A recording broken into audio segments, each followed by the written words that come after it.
2019년부터 20년쯤 나의 내면은 고요하고 평화로웠다. 나 깨달은 건가? 그와 동시에 삶의 열정이 없고 허무했다. 이건 아닌데. 2009년쯤 때때로 이유를 알 수 없이 치민 화와 분노가 주변을 모두 태워버릴 듯이 뿜어져 나왔다. 주변을 탓하고 희생자 의식으로 우월감과 열등감 사이를 오가느라 정신이 없었다. 사람들 사이에서 나의 페르소나를 가지고 긴장하며 에너지를 소진했고 나 자신과 가족을 위한 에너지는 남아있지 않았다. 병명도 없는 증상으로 몸 이곳저곳이 아팠고 소파에 누워있기 일쑤였다. 나도 가족도 세상도 귀찮았고 사라지고 싶었다.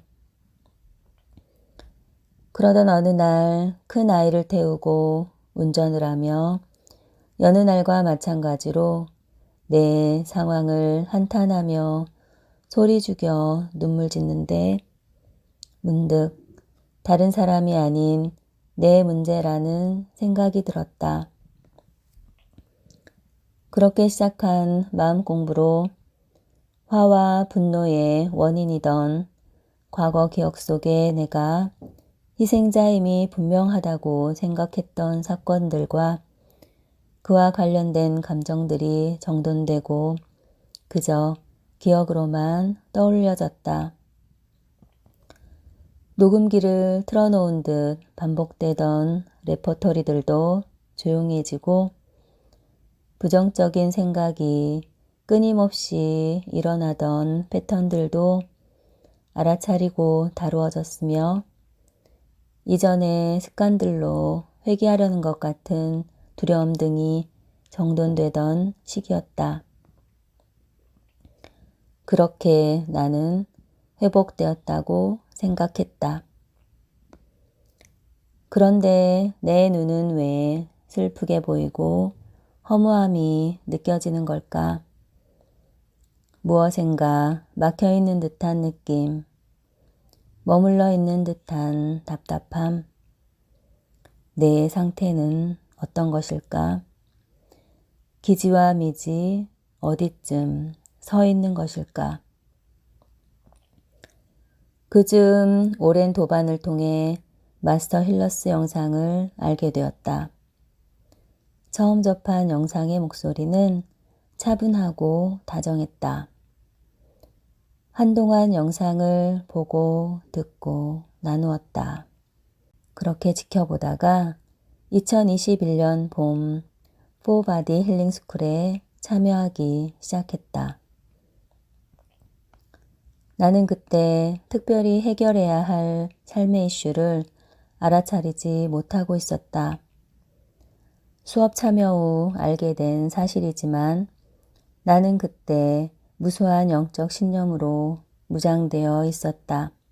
소화하지 못한 많은 신념의 옷을 입고 영적 자존심만 단단해진 상태였다.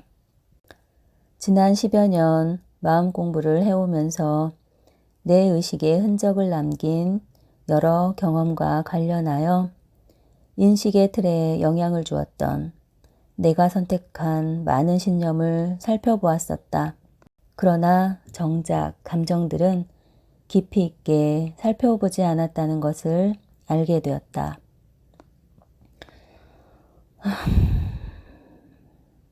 아이고, 다시 시작이구나. 이 치유 여정은 언제나 끝이 나나?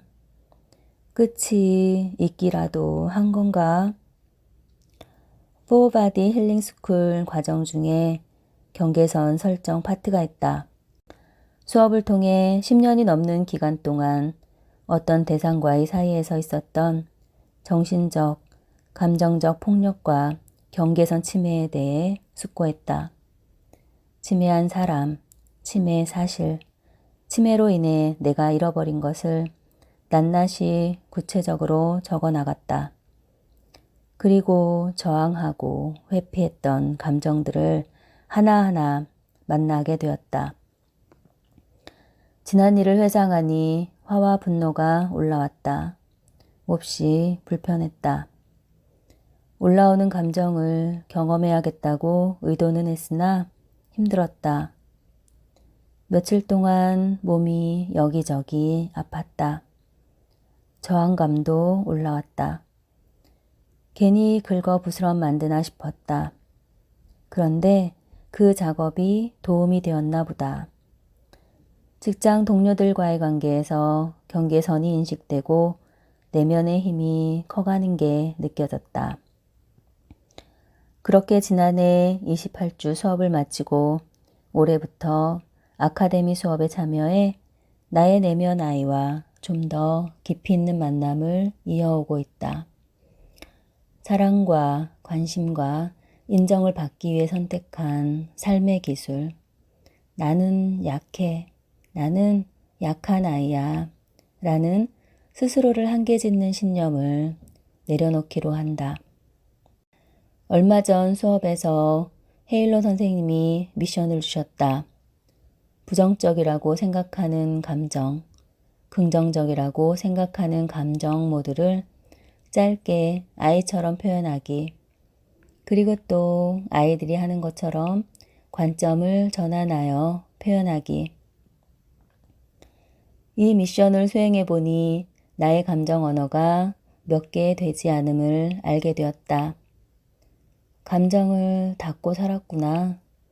머리로만 살았구나. 섬세하고 예민한 감정으로 살기가 괴로워 무감각을 창조했구나. 나와 타인에게 공감하기가 어려웠겠구나 싶다. 얼마 전 친정엄마를 모시고 병원을 갈 일이 있었다. 그날 위장이 좋지 않았다. 엄마가 진료와 치료를 받으시는 동안 화장실을 들락날락해 기운이 없었다. 밥을 먹을 수도 없었고 이를 보신 엄마가 걱정하고 마음 아파하셨다. 오랜 기간 기다렸던 관심인데 엄마의 울먹이는 목소리에 엄마 스스로의 감정에 취하셨구나 싶은 마음이 올라왔다. 내가 내 5살 무렵에 시골에서 올라와 서울살이를 시작하셨던 부모님이 할 수 있는 일은 몸을 쓰는 일이었다. 사남매를 키우느라 고된 삶이었는데 어릴 적 너희들은 알아서 컸다 라고 하시는 말씀에 죄책감 같은 것이 느껴졌고 어린 나는 그 느낌이 싫었다. 그 말은 방치됨을 의미했기 때문이다. 내가 필요로 한 것은 따뜻한 사랑의 표현과 관심이었다. 그러나 부모님이 힘들게 우리를 키우신다고 생각했기에 나는 감정적, 정신적으로 힘들어도 표현을 할 수가 없었다. 내가 할 수 있는 일이라곤 참으며 괜찮은 척, 착한 척 하는 것이었다. 예전 같았으면 어땠을까? 엄마의 감정과 표정을 살피느라 내 마음과 머리는 분주했을 것이다. 그리고 집에 돌아오는 길 내내 스스로의 감정과 연결하지 못하고 석연치 않은 느낌에 힘들어했을 것이다. 그날 나는 엄마의 감정에 얽히지 않고 감정에 투사된 엄마의 애고를 알아차렸다. 몇 년 전 큰 아이를 온전한 개체로 인정하면서 존재로서 의식 차원의 분리를 경험했듯이 비로소 엄마와도 의식 차원에서 분리 작업이 시작되었음을 느낀다. 그리고 나의 목소리가 점점 커짐을 경험한다. 나는 회복이라는 말을 좋아한다. 근원으로서의 나, 그 자체로서 온전한 나. 나는 빛나는 나를 회복하는 과정에 있다. 호흡을 통해 빛을 나에게 공급하고 있다. 내 이름의 한자 뜻은 아름다운 불꽃이다. 아름다운 불꽃, 그게 뭐란 말인가? 나쁘지는 않은 것 같은데 의미를 부여하지 못했었다. 그런데 최근에 내 이름을 영어로 바꾸어 보고 아주 마음에 들었다. To shine beautifully. 아름답게 빛나는. 우리는 모두 아름다운 존재이다. 반짝반짝 빛나는. 내가 생각하는 세상에 기여하는 가장 좋은 방법은 내면의 평화력을 키우는 것이다. 그리고 그 평화력을 세상에 반영하며 살고 싶다. 이왕 반영할 거라면 아름다운 것을 반영하기로 선택한다. 이제는 갈 길이 멀어도 상관없다는 생각이다. 나는 또 세상을 향하여 허튼 소리를 할지도 모르겠고 내가 실제라고 믿은 것이 언제고 와르르 무너져 실상과 허상 사이에서 혼란을 겪을지도 모르겠고 이런저런 말과 생각을 지어내겠지만 그렇다고 해도 상관없다. 지금껏 해오던 나의 속도대로 지금껏 키워온 마음의 힘으로 앞으로도 뚜벅뚜벅 걸어갈 것이다. 에버 어센딩을 위하여.